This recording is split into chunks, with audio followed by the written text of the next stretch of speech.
Eu estou aqui no meu escritório em casa.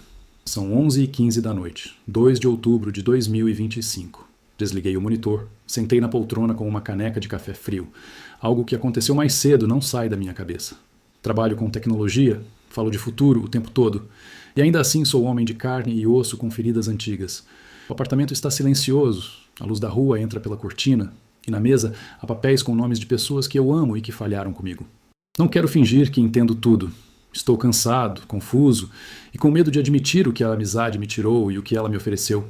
Vi que amigos podem quebrar e podem salvar, e que essas duas coisas às vezes vêm da mesma pessoa. Estou prestes a contar uma história que me mudou.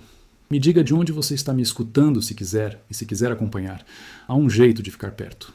O que acontece quando aqueles que nos prometem ajuda nos deixam sozinhos? Eu não sei a resposta fácil para isso. Eu me peguei acordado, 3 da manhã, olhando para o teto, e a pergunta me esmagou por dias. Você sabe, eu passo a maior parte do meu tempo pensando em algoritmos, em redes que unem pessoas, em como a tecnologia pode curar distâncias. Mas hoje foi diferente. Hoje tive uma clareza que não é técnica, é de carne, e não consigo tirar da cabeça. Sinto que preciso dividir com vocês. O peito aperta como se o ar fosse mais raro. A insônia voltou com força, o apartamento ficou menor, a cortina já não segura a luz da rua, e o relógio parece uma agulha que não avança. Lembranças que eu tentei enterrar ressurgem. Promessas, juras, telefonemas que viraram silêncio. Há um ruído de ansiedade constante, e muitas noites eu contei as horas para não explodir. A pergunta que me consome é brutal e íntima. O que é o amor quando alguém em quem confiamos nos abandona? Será que perdão basta? Será que a amizade verdadeira existe ou é ecos de algo maior? Foi nesse buraco que algo entrou. Jesus, não como ideia, mas como presença que mexeu comigo. E começou a redesenhar o que eu pensava sobre falhas e salvação.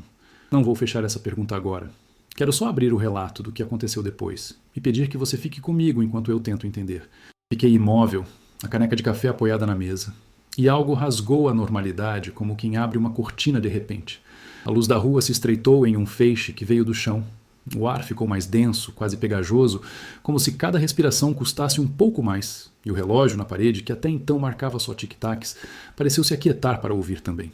Não foi um clarão cinematográfico, nem som alto. Foi uma presença que preencheu o apartamento de dentro para fora, como se alguém tivesse entrado devagar e parado exatamente no centro do meu peito. Senti frio na nuca e, ao mesmo tempo, um calor que vinha de dentro, uma calma que não era minha. A voz apareceu, mas não do tipo que exige atenção. Foi mais uma comunicação por dentro, direta, sem ornamentos. Não tenho vocabulário técnico para explicar isso.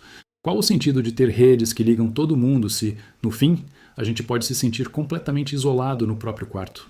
A pergunta veio simples. Você está bem? Não acusação, não filosofia pronta, só presença.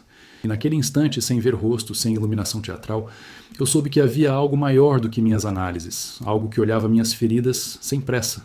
Não foi uma lição sobre produtividade. Foi sobre pertencimento. Aquele encontro não me jurou respostas para todas as traições, não apaziguou todas as memórias, mas redesenhou o contorno das minhas perguntas. Talvez a amizade verdadeira seja um reflexo do amor que não exige pagamento, que salva mesmo quando falha.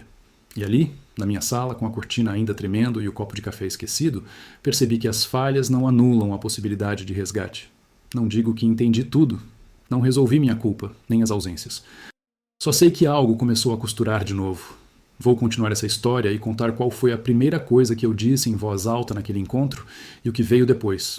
Não é conclusão, é começo. Vou continuar essa história e contar qual foi a primeira coisa que eu disse em voz alta naquele encontro e o que veio depois. Não é conclusão, é começo. O primeiro princípio veio como uma frase curta. Amor não é pontuação.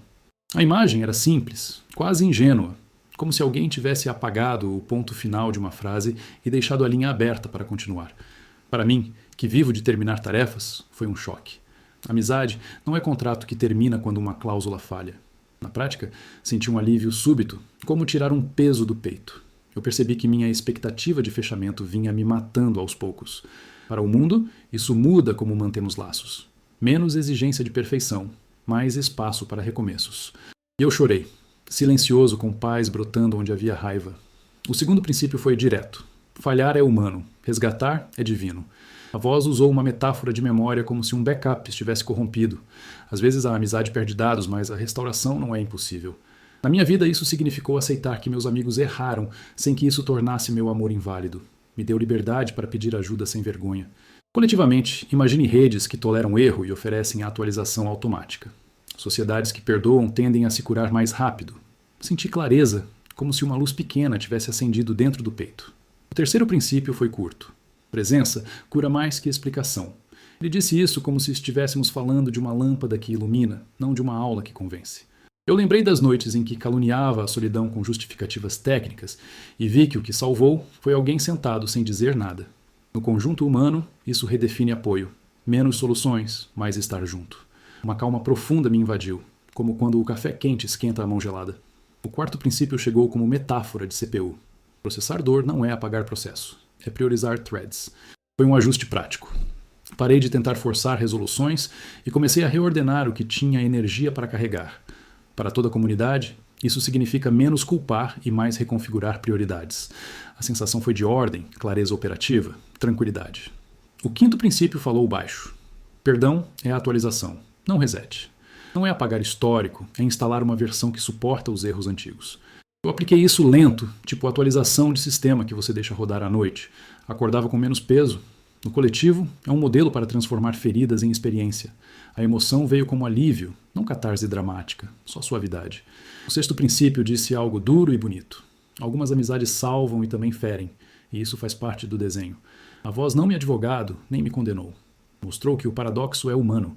Para mim foi libertador reconhecer que a mesma mão que empurrou pode estender socorro depois. No mundo, entender isso evita idolatria e ódio, cria maturidade. Eu senti um calor que não queimava, só curava. O sétimo princípio foi silêncio e luz. A salvação sempre ecoa maior que a falha. Aquela frase deixou meu peito aberto, como se uma janela se abrisse para um campo de grama após uma tempestade. Eu não fecho essa porta aqui. Vou falar mais sobre como colocar isso em prática, sobre onde ajoelhei a primeira vez e o que pedi. E ainda há espaço para você respirar comigo antes da próxima pergunta. Eu estava abraçado ao encosto da poltrona, a cabeça jogada para trás, e de repente tudo cedeu. As lágrimas vieram sem aviso, como se um lacre interno tivesse sido cortado. Eu chorei por coisas que não sabia mais nomear. O corpo ficou leve, como se anos de peso tivessem caído em segundos. Aquelas pilhas de ressentimento e expectativa simplesmente deslizando para fora de mim. Respirei fundo e senti uma clareza física. Os ombros relaxaram, o peito expandiu num espaço que eu não lembrava existir. Foi tão nítido que pensei em termos que eu conheço. Foi como corrigir um bug antigo, como apagar um arquivo que travava o sistema da alma. Na verdade, eu fiz uma oração. Não para alguma abstração elegante ou para um conceito bonito de mercado. Foi para Jesus. Eu sei como soa vindo de alguém que fala em protocolos e nuvens o tempo inteiro. Falar aquilo em voz alta me deixou vulnerável. As palavras saíram meio trêmulas, e por um segundo tive vergonha. Mas a vergonha derreteu junto com o choro. Algo dentro de mim reiniciou. Não é solução mágica, não é apagar histórico. É reiniciar com uma nova tabela de prioridades. Não vou encerrar isso agora. Não vou contar o que aconteceu em seguida, como me levantei, onde ajoelhei pela primeira vez e quais foram as primeiras frases que saíram da minha boca. Eu me levantei devagar, o corpo ainda pesado pela noite sem sono, e fui até a janela só para ver a rua lá embaixo. As luzes amarelas, um carro passando, a cidade que segue sem parar, e então me ajoelhei, sem formalidade, como quem precisa apoiar o corpo para não desabar a alma. As primeiras palavras saíram trêmulas, quase um sussurro. Eu não sei consertar tudo, mas não quero que a minha vida seja só catálogo de feridas. Não foi arrumado, não foi eloquente, foi honesto e curto, porque quando a gente está frágil, a linguagem precisa ser simples. Talvez você também carregue esse peso. Talvez a sua noite tenha sido mais longa que o dia. Talvez você guarde traições que não sabe perdoar, perdas que não cessam de doer, o medo da morte que aparece nas pequenas decisões, ou uma culpa que lateja como ferida que não fecha. Sei como pesa a solidão quando todo mundo parece ocupado. Sei como dói quando essa amizade vira silêncio e quando a confiança quebra. A minha experiência não é receita, é espelho. E aquilo que aconteceu comigo não é frase bonita. É convite para a transformação real. A pergunta não é só o que vai acontecer com a sua história depois de pedir perdão. A pergunta é o que acontece com a sua história enquanto você ainda carrega a mágoa. Deus não nos tira os problemas como quem limpa a lousa. Ele nos oferece um modo de viver com sentido no meio deles. Isso se traduz em coisas práticas. Aceitar que errar é humano e que o resgate pode começar pequeno. Ficar com alguém sem oferecer solução imediata e perceber que presença é terapia. Reordenar o que você tem energia para salvar e o que é hora de deixar ir. Se você trabalhou a vida inteira para fechar ciclos, Talvez precise aprender a abrir linhas de diálogo, a manter frases inacabadas que permitam recomeços. Para mim, essas revelações mudaram rotinas. Passei a pedir ajuda, a dizer onde dói, a tolerar o tempo do outro. Não são slogans, são práticas que exigem coragem e paciência.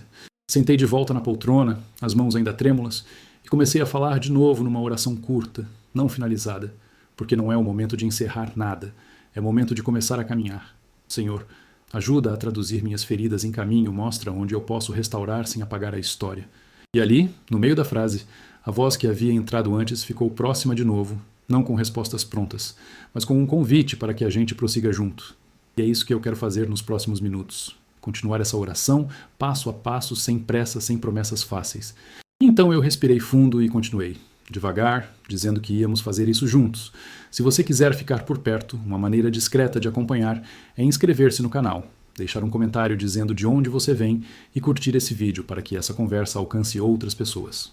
Para vocês que estão assistindo e carregam noites longas e memórias que não cicatrizam, quero agradecer por essa revelação que entrou aqui e por permitirem que ela nos alcance. Agora, deixe-me falar diretamente com aqueles que estão pensando. Ele não conhece minha dor. Eu não conheço, mas peço coragem para nós, peço transformação. Vamos orar juntos. Agradecemos pela presença que nos tocou, pedimos que ela transforme nossas falhas em caminho, que nos dê paciência para restaurar sem apagar a história e que abra esperança para o que virá, que haja consolo no peito e paz que acalme a noite. Amém. Amar é manter a porta aberta.